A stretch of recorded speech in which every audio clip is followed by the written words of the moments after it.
go live on Instagram here. Of course, it waits for the preview. We are live. We are live. One sec. Here we go. All right. Instagram's a little slow all the time, but welcome everyone. We're live today. I'm so excited to have everyone here for What the Frack Live every Thursday, where we bring on subject matter experts, your new fractional executives, to talk about topics that you should know about when you're putting your plans together, when you're growing your business, when you are talking to clients. And today I'm really excited because not only is Mei Ling one of the foremost experts in this field, she also is an ex-business partner of mine and a really good friend. So Mei, thank you for coming on. Do you want to explain a little bit about your background? Yes, absolutely. And it's funny you said ex. I was thinking previous. It's a little softer. I but know, yes. I know. It didn't end badly. We sold the company. It didn't end badly. Well, that we're still friends is also a plus, right? It's fantastic. Yeah. So I am a speech language pathologist, and I like to say I'm a bit of a unicorn because I love technology, and I'm a third generation entrepreneur. So that bringing all of that together really puts for or makes for a really interesting history. And, you know, my daily life is very interesting. So I can say that. Well, one thing I always like to start with is a hot kind of take on some stuff. And I'll explain why this one relates to what we're going to talk about today. So my take on this is that marketing really belongs everywhere in the company. To a lot of my customers, I tell them marketing should be your number 2 executive, your CMO, your fractional CMO, because it really, so for instance, we're talking about accessibility in marketing today, right? But accessibility, when we're talking about your company, can fit into the messaging, the vision, the mission. It could fit into how you do your UI UX, which sometimes isn't considered marketing. Sometimes it does fall on marketing. It's how you speak to your clients. It's how you build your product, which is product design, which doesn't always fit into marketing. But all of those pieces really come from the messaging and the way that we want to build the company and include certain demographics in our business. So do you agree with that? You know, that is one of my biggest platforms, which is now we're using the terms of universal design. And that's really in everything that you do, everyone should be able to access and experience. And so I actually did a conference last September, and in the title was accessibility. And honestly, so many people were like, what's that? You know, it's just they're thinking it's doors, you know, and having ramps. And we have really moved away from just that, you know, mobility piece, and it's into all experiential design. Wow. That's amazing. It's great. And Nicole, I love your hot take because I think that it's a hot take for people outside of marketing, right? But if you're in marketing, I think it's like a firm belief where you're like, yes, this should be included in everything. And then I think, you know, accessibility is something that is really interesting. So I had a company that we did a lot of work on this, and I find all too often it's an afterthought. But when you think about it, the number of customers, I'd love to get some insight from you. Like, how many customers are we actually thinking about when we've got like a web platform, right? That actually need some sort of accessibility in the virtual realm. Like, do you know how many that is, or like what percentage, or like the amount of people that it impacts? No, but the other new meaning like fresh perspective on this is that we all will experience a disability at some point in our life. And so those numbers would fluctuate anyway. You know, our eyesight's getting worse, our eyesight's getting different. You know, my mother-in-law had surgery on her eyes, and she wasn't able to read up close before, and now she can, and now she needs glasses for far away. You know what I mean? Just that things change. And so I think that's the thing that we need to think about is that we're looking through a lens of ableism, and that's another fresh term that we've been, you know, kind of experiencing, and we really need to look at it from all points of view. Yeah. You know, you keep bringing up these terms, and I know when we worked on exceptional ed and exceptional learning that there were a lot of things I had to learn as a marketer on how to message to the disability community or the accessibility community, or just to be universally inclusive, right? So as a marketer, is there places, or how can I like know these pieces? Are there people who they can bring in as consultants on this? Like how can I like really be accessible to everyone? Yes. And yes to consultants. Just going on LinkedIn and Instagram. And I know that the hashtags are not really that effective these days, but I still think that they are in terms of looking for like specific topics. So design, accessibility, marketing. I think just looking anything for accessibility. Camel case is another one you might see that might get you into a conversation, or, you know, connecting with an influencer or a brand ambassador in those areas. And yeah, there are definitely people that are floating to the top as someone you can hire, you know, who will come in. There's even companies that will make your website accessible. I do have a couple of points that I can share just to give like high level. But yeah, you can have someone come in and do an entire audit of your site and deep dive, you know, into the coding in the background and help with all of that. And I want to get into your tips because we are all about actionable items here. But before we get into that, one of the things that I learned when we were working on exceptional learning and exceptional ed was that there are companies out there who you can like do an app, like let's say you didn't think about it when you were building your website, where you can put the little app on. And I learned that that's actually not great for accessibility. Is that kind of true? Like what's going on with that? Yeah, it's kind of the same thing with, I would say like AI, right? So you want to go in there, you give it one prompt, it spits out all this information and you're like, great, copy, paste, right? And I think that's really what the problem is sometimes these third-party softwares are going in and analyzing, and all of their feedback is not exactly on point. And so, you know, if you give it to someone who's a human and has obviously, you know, experience and expertise, they're going to say, yeah, you know, I probably wouldn't go with that color combination, or I would adjust this or adjust that. And so I still think that there needs to be that human component and direction. Yeah. Yeah. And I think also one of our other consultants who was working with us said something about also it could affect screen readers. So think about people, not just, you know, the person who maybe has eyesight issues, but like someone who's using a screen reader, or someone who needs high contrast, or someone who needs things to be very spaced out, right? Like that's the type of people we need to make sure we're including in our design. Yep, you're touching right on my 7 points or 8 points. Okay, let's go into your points, because I know that you have prepared for this, because I know you really well and you've probably prepared really well. So what are your 7 points for people or marketers, business owners thinking about how they can incorporate this into their marketing plan? Okay, so really high level, you actually brought up the first one, which is color, right? So we're talking like website design, PDF design, any of the little images that you're putting out on LinkedIn, social media, you know, any of that, you want to use high contrast between the text and the background.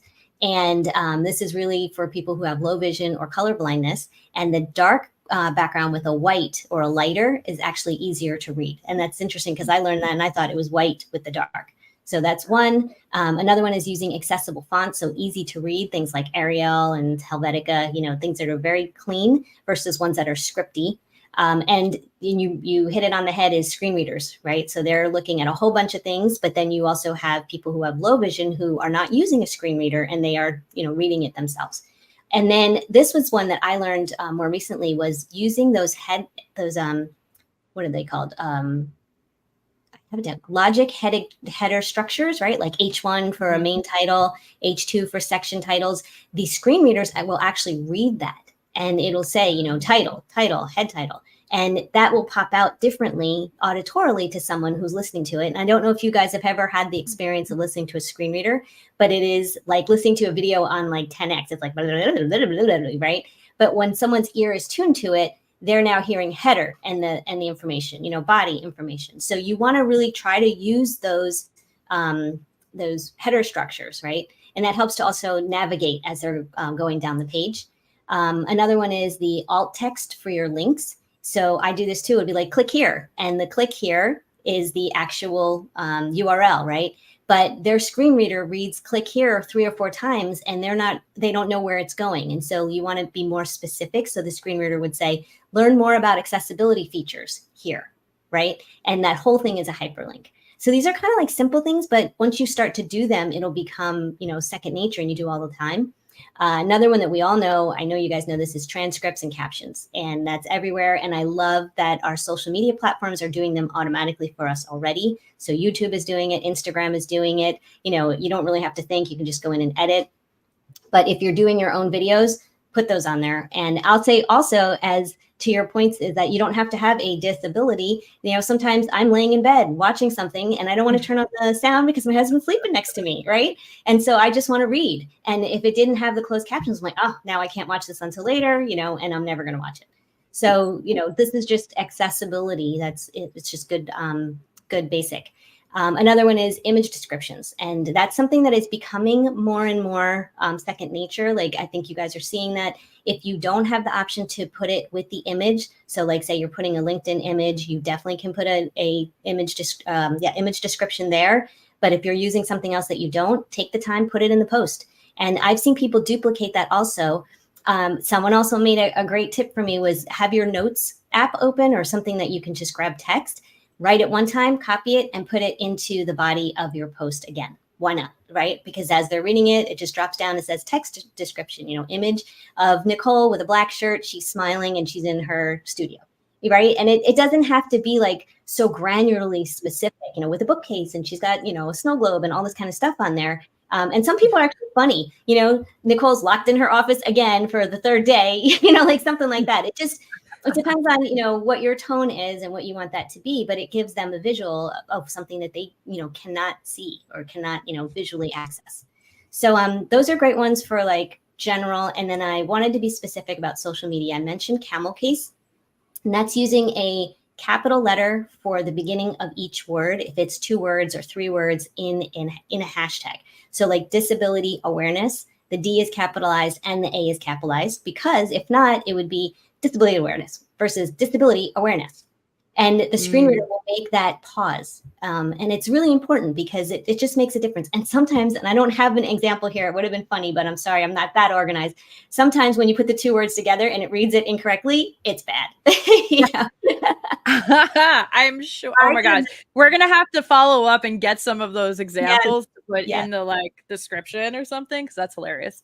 Yeah. And then I just wanted to reiterate is the same thing with social media, the captions on videos, image descriptions, and then PDFs. So we do emails and PDFs. The same idea is instead of click here, you know, giving that information in those also. So we're thinking web design, we're thinking social media posts, and then also granularly into your emails, because you don't know who's reading it. Like I know Nicole really well, so I'm not going to have to take the extra step. But, you know, when I'm maybe, you know, emailing to somebody else that I don't know really well, just taking that moment, go, hey, you know what? You never know. I'm just going to put it in there, make sure that it is accessible.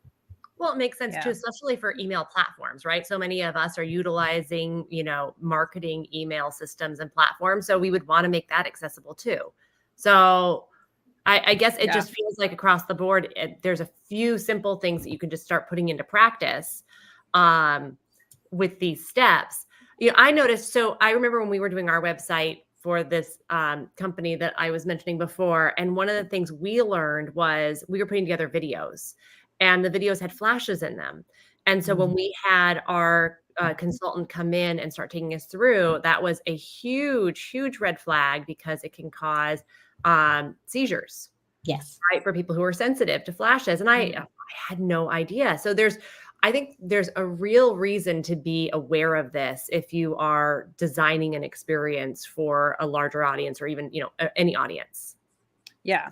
Because even seizures, right? Like that's not generally what people talk about when they're talking about accessibility or whatnot. Like even if I was like, hey, I have a product that can only be used by really able-bodied people, they could still have a seizure, right? They could still not be able to see colors, right? And even these are all really great tips, especially if you want to just be inclusive, you want to be a good person, right? Like we want to have all this stuff. But as marketers, even if you don't want to take the time, or you can't convince your executive team to put the money into it or whatnot for that reason, this also is going to help you just in general, because let's face it, Instagram, YouTube, all these places are algorithms, right? The same way Google searches with keywords, this messaging clarity, all of these pieces are going to help your message and your marketing campaigns in general. And then also on top of it, we want to be inclusive and be just genuinely good Good. people,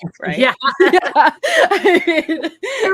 It's like a no-brainer. Like this isn't something. It's funny that it's that we're talking about this, and it isn't the first thing that we're thinking about as marketers, and as so it is a good thing that all of us should be aware of, that we need to remember this and put it into practice all the time. Because even myself, who has done this, I would say like this is reminding me, oh my gosh, I haven't done it recently. So I think it's such a good thing to keep putting on my list and making sure that it's a part of my checklist while doing all of my different marketing campaigns. Yeah, it's important. Yeah. And even thinking about like when you're saying a corporate post and you've picked everything, it looks fantastic, it's a go. Then you put on this flashing thing that says buy now or on sale. And this thing is, just flashing in the background. There you go, right there. People are like, nope, not going to see that. Yeah, absolutely. So kind of shifting a little bit here, because this is really amazing because you are such a good subject matter expert. In case anyone doesn't already see, you have books up there, you're a best-selling author, like you have talked about this and you've been a part of the technology part of this industry for a really long time. What was it like building a business in this industry? So you're holding yourself accountable to highest and best practices, and things, as we were building our businesses, things were changing at the same time. And so there's a couple times where we got caught because we were behind in the times, and it's like, you're talking about being supporting, people with all different types of disabilities. And yet when I go to your page, and then they point stuff out and you're like, oh, I didn't know that. Right. So you definitely have to be on the cutting edge if you're in this area. And there's a lot of things that, I use these plug and play type of sites right now, like Wix. And I just got to go with whatever they have. But I definitely learned, like, I didn't use the title heading because I didn't like it because it's too big, it's just like huge. And so I used the body and I made it bigger, right? That it just worked. And then I realized what was going on, and I have to go back and I have to change those things. So, you have to practice what you preach. And like I said, someone told me, May, you got to start including those image descriptions and everything. And I was like, oh, and here I am talking to somebody who has low vision, and I know them well enough that I could do that. Right. And not, suffer repercussions. But he's like, you have to do it. And I'm like, oh my gosh, do you know how long that takes? And he's like, really? Did you really just say that? And that's what he told me. He was like, get the notepad out and you start doing it. And if you have several posts that are the same kind, like, for example, this, you have your weekly this live event is coming, you have an image, so you have those first couple of sentences that are always the same, and then you update the other half, which is your guest and other information. So he's absolutely right. And once I started to do that, then it's just become part of the rote, oh my gosh, every time I post I got to make sure I do an image description somewhere. It doesn't have to be everywhere, but somewhere. Yeah, process, checklists, right? Process, just make it part of what you're doing from the beginning, and it'll absolutely follow through. Sorry, I had a question. I just totally good. I'll jump in then, because I have you go jump in. It's interesting. So there's a lot that we have to do manually, right? Like you just mentioned. But is there any technology that you are finding? We talked about some of the things we don't like. Is there any technology that you are finding that could be a tool that we can use as marketers, something that you like? Yes, I can't remember. I think oh my gosh, it's one of these platforms that it'll give you an AI description. And I want to say it's LinkedIn, but I didn't see it today when I did it. So I don't know. It's not sticking with me, so I apologize. But sometimes, once in a while, AI will jump in and it'll have, this is what they think that image description is. But again, you have to check it, So you maybe leveraging some of these AI platforms. I wonder if like Copilot. So now you've got me curious. Maybe there's a Copilot that does that. I'm going to start checking that out, and maybe we'll do an update and talk about some of the tools that you can use, because again, it is something that, like, I do think people need a little bit more assistance doing this. It's not necessarily something that's intuitive to marketers. And so go ahead. I want to say Facebook. I think it's when you do Meta that Facebook might be giving you an image example type of thing. Okay. I'm just thinking, like, what's one that I don't use a lot? And I think that's the one. So that will be something interesting to follow up on, because I think some tools would be very useful in this area. Yeah. I feel like I want to experience a screen reader now because I keep going back to like the header tags and like the description tags and all these things. And I feel like as a marketer, it's hard for me to think through what I would actually write because I know because I've been the person writing these before. And sometimes, like you're right, it's like, how do I go really in depth here? Like, Mei Ling has blue shirt on, right? Like how in depth. And so I feel like as a marketer, it would be really beneficial to like find someone who can show me what it is that they're hearing and that a screen reader actually can go through.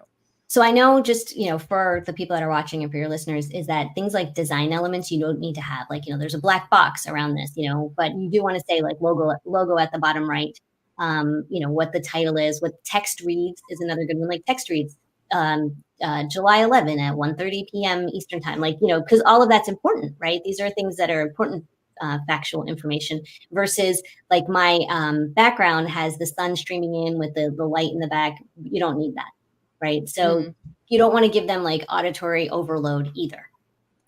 Yeah. Yeah. And I think captions are, no matter who you are, like you said, if your husband's sleeping next to you, me and my boyfriend, we have captions on our TV all the time because we don't want to have the TV blasting and we can't hear it. You know what I mean? Or whatnot.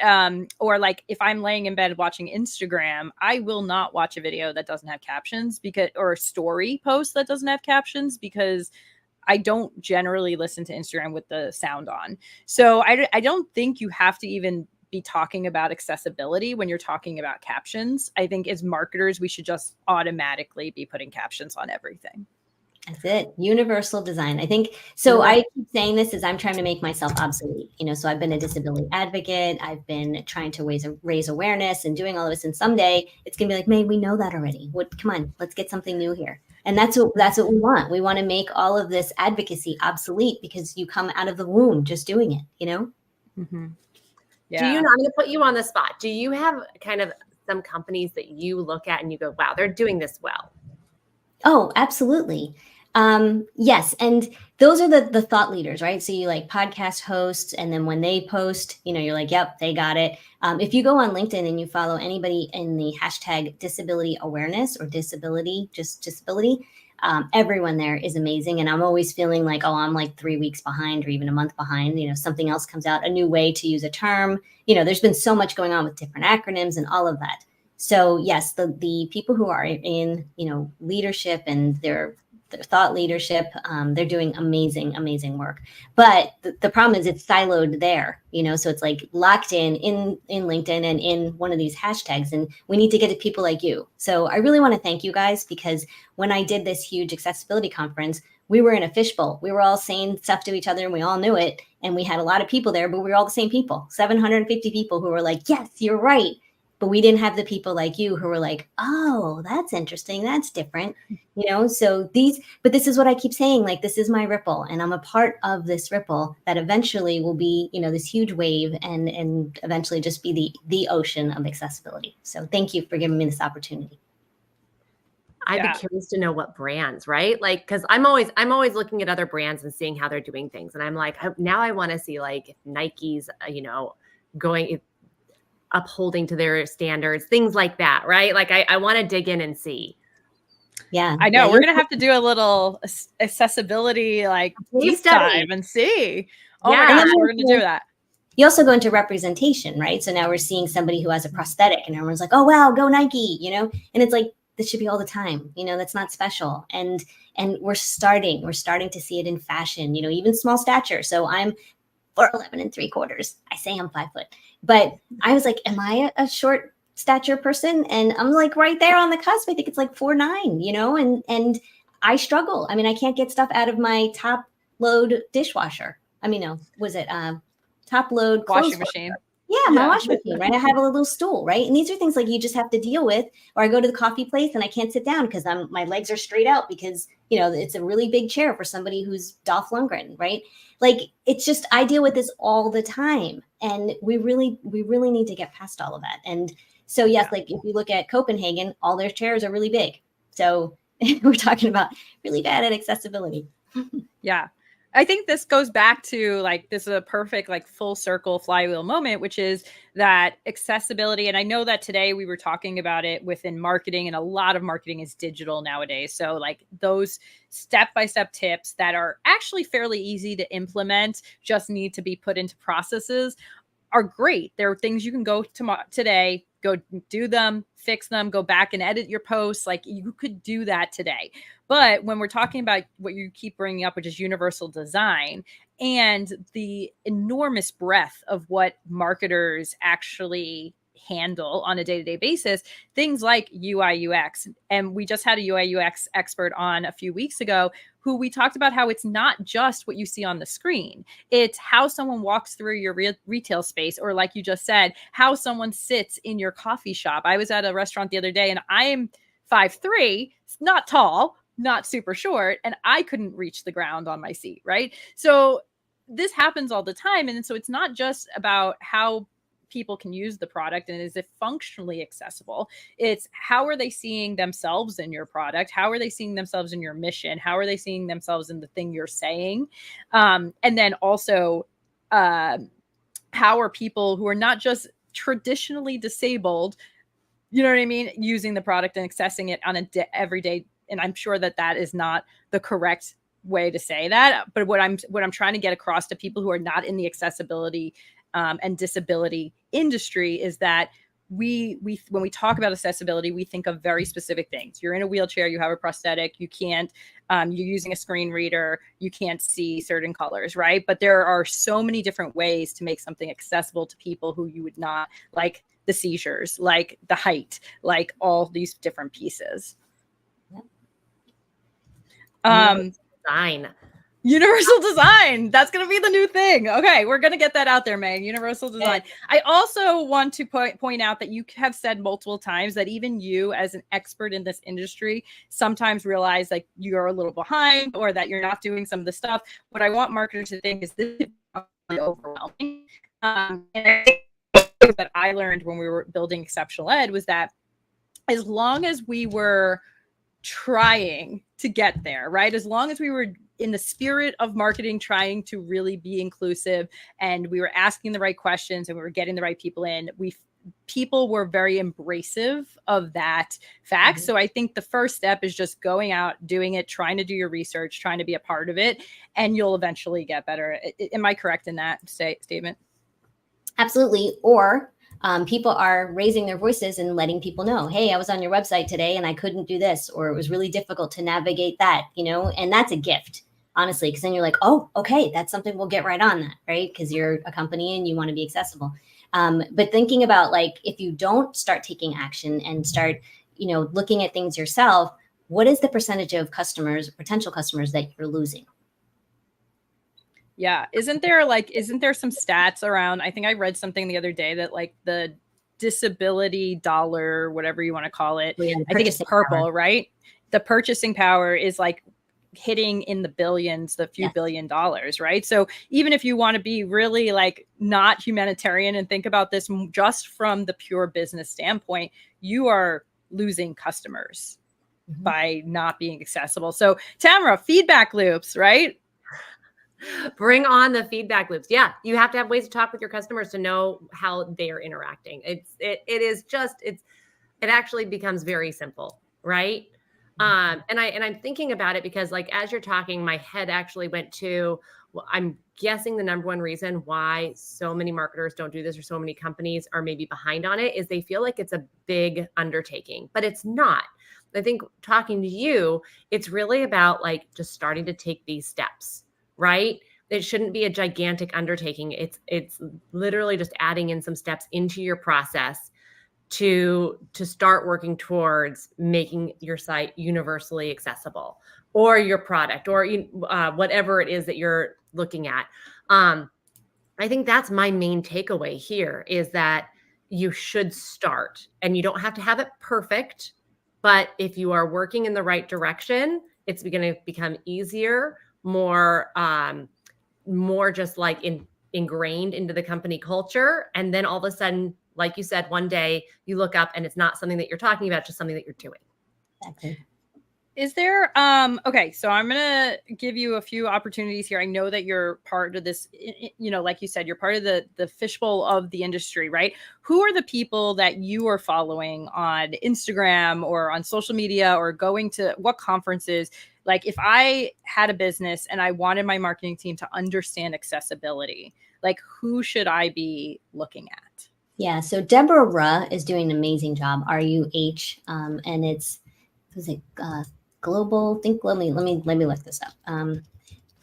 Power of the internet, right? So hers is called Global Impact. There we go. And if you just follow her on LinkedIn, you will then connect with so many other people. And her hashtags are disability, disability inclusion, accessibility, and we are billion strong, which is amazing because she's really brought together a global community around accessibility and change. It's just incredible. And it's really interesting. I would say like start there, start following her posts on LinkedIn, and then you'll be able to, see all the people that she's spotlighting. She also has podcasts that she does, and she spotlights people there. It's just, it's a great place to start.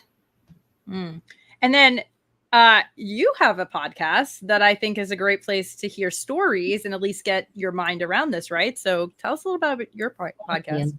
Yeah, so it's called Exceptional Leaders, starts with an X, and I've been doing it for 6 years now. We'll be starting our 7th season in September, and we spotlight people who are leaders in specifically the disability initiatives. And so these are people who are CEOs, founders, nonprofits, entrepreneurs, technical entrepreneurs. It's amazing. And they are people with disabilities, people without disabilities, parents, service providers, and they've all just risen to the top, and they have so much passion and vision to create something for this space. Yeah. Amazing. I know. I love all the great stories that you've told, and just the people who you wouldn't expect to have it linked to that community. And it just, if you want at nothing less, you want just some inspiration to feel really, good about what you're doing. Okay. 2 more questions. One more thing is that I do have locally, so we're here in Arizona, and coming up this month is the 30th anniversary of the ADA, Americans with Disabilities Act. Is the 34th. Oh, geez. Okay. Man, I'm trying to give you this. I think it's the 32nd. No, it's 34. It's the 34. Okay. And I have Peter Fisher is my guest coming up, and he's talking all about accessibility at ASU, which is really amazing because he's in charge of that. And so he's talked about the buildings and how, he's been in charge of that. And it's not just about mobility and access. And I always say that, like ramps and doors, it's so much more. And so that's a great episode if anybody's interested to, have you thinking about this on like a huge university campus perspective. Yeah, that'd be insightful. I'm really excited for that. Okay. We have a lot of business owners, a lot of people like looking at new businesses. Is there a promising startup that you're watching in the disability industry or in your space that everyone else should know about? Again, I'll spotlight Imani Co. It's one of the co-founders is local here in Arizona, and it's Akriti Gupta. And she's a young entrepreneur, and she's creating with her co-founder, she's creating this tech that helps people to access auditory information. And so like they're doing things in the university space so that we can amplify the information. And I just heard from her last week that they're trying to get into airports so that when you're getting updates, and you can't hear because of all that ambient noise and things going on and the baby crying next to you, they're trying to get that technology into airports now. Oh, and get them in trains, please. I can't hear anything in a train. Yeah. Maybe I'm just a New Yorker, so I speak train conductor. Oh yeah, no, that's awesome. That is very cool. I can't wait to look at. Yeah. Okay. Last question. Unless Tamara, you have something else? I've loved this conversation, but this is one of my favorite questions. So go for it, Nicole. Okay. I ask every guest who's on here. Let's say I'm a business owner, I'm a marketer. I want to start working with someone in the space. I want to start being inclusive and including this in my marketing plan. What is one red flag I should look out for? Red flag. So when you're having like your first meeting with them? Yeah, or just that, like for me, if you're working with like a coach, right? And they just tell you, yeah, I can get you there versus, hey, this is, I think that we talk about lightning in a bottle, right? Yeah. And I think a coach should be able to point you to where the storm is. Like, hey, stand out in the field. That's where lightning is going to strike. And now you can hopefully catch it. Here's how we set you up versus like, hey, here's what you do. And, it's not really customized. So in your industry, what's something that I should look out for? How do you cut through the smoke and mirrors? Yes. So I am doing individual coaching. I call it consulting, and I've been doing that for 4 years now. And I feel like I cannot move forward if I don't do an audit, meaning, whatever it is that we're going to be working on, I need to understand how we got here, what our goals are, where they want to get going. So you use the word custom, and that's really what it is. It has to be individualized. It can't be, let me point you to this 1 hour course. And, once you get through that, you and your team can take care of it. And I've seen that a lot. Like there are 1 hour courses that you definitely can take. And they're helpful. It's kind of like us talking, and you'll have your slideshow and all these points, and very helpful. But if you're going to hire someone to come on and help your team to actually actualize these, they need to also, embed themselves into your company's vision, mission, values, understanding your tech, understanding your budget. There's a lot of, primary investigation that needs to go on before they can really understand, what is it that their services are going to be. So Tamara, I swear I did not pay her to say that, but our next episode, May, that's going to be coming out is troubleshooting discovery for marketers. And it's so important no matter where you go that, you are really, if you're working with someone, that they're asking the right questions. And I think in this, it's just as, if not even more important, because they need to know what you're doing. They need to know what your goals are. They need to know, how they can help you. Otherwise, you're just getting a ChatGPT plan, right? Yeah. God, I've seen so many ChatGPT plans recently. Yes. You want to deep dive into that, right? I can't take it. I just don't know who thinks they're fooling anybody anymore. Like it may have worked last year, but no one is fooled by the ChatGPT report or pitch or anything like that anymore. So like, let's don't. You know what, Tamara? We What? should do a whole ChatGPT, like, have it build us a plan, and we should put it out there as a free PDF for everyone to download, so that if they're working with a marketing team who gives them a plan that looks like it, go a different direction. Run. I'm going to do this, not related to this talk, but I have my don't use vocabulary because I'm a vocabulary expert, right? If I say anything that says transformative, fostering tapestry, what is it, underscores, these are just these words that you're like, oh, ChatGPT. Yep. Mm-hmm. Yep. Oh my gosh. You've got to attach that to the link to this show so that people can find it and see that list. That would be absolutely excellent. This is also making me think that we need to do a case study. So we are going to be picking your brain on a case study that we should do for this, because I think it'd be really important. Yeah. Yeah. We'll do a deep dive into what companies are doing this really well, what companies are not doing it really well. And we'll have May back on to get her feedback on each of them. So you may have to be a reoccurring guest. Yeah. I'm just going to do a shot in the dark that we're probably not going to have too many companies to pick from that are doing it exceptionally well. And then everybody else is not doing it well. Right? Like it's just like a sea of people not doing this well. So let's dive into it. So if anyone wants to reach out to you, they want to buy your books, they want to work with you, where can they find you? Thanks for asking. I don't know if you guys know, but Mei Ling is a pretty popular name in China, and so is Chan. But somehow I landed at Mei Ling Chan on everything. So LinkedIn, Instagram, Facebook, it's MailingChan at Mei Ling Chan. You can find me, which is pretty incredible. And then my books are part of the Becoming an Exceptional Leader series. And I have to tell this story because I think that marketers will think this is really funny. But when we were working with Exceptional Ed, we set Mei Ling up with a mailing@exceptionaled.com email address. And we couldn't figure out why her emails were going to spam all the time. And then this is one of those examples where we did not use camel case, right? You can in an email address. But when you type out Mei Ling at in all lowercase, it's mailing. Yeah. Nobody wants a mailing. Amazing. So there you go. So Yeah. always now, ever since then, it is standard operating procedure in my company that if we set up a email that's longer than just like a, you know, a first name or something, that we write it out before we make sure, like before we set it up, to make sure it doesn't say something random that we didn't want. So there you go.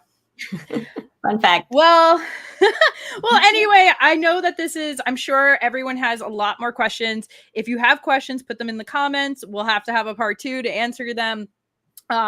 Make sure you subscribe to our email list. Go check out our new intro on our LinkedIn page. We have new episodes coming out. As always, every week we have a new live. So we have Christian coming up next week, who's talking about authenticity and counterfeiting.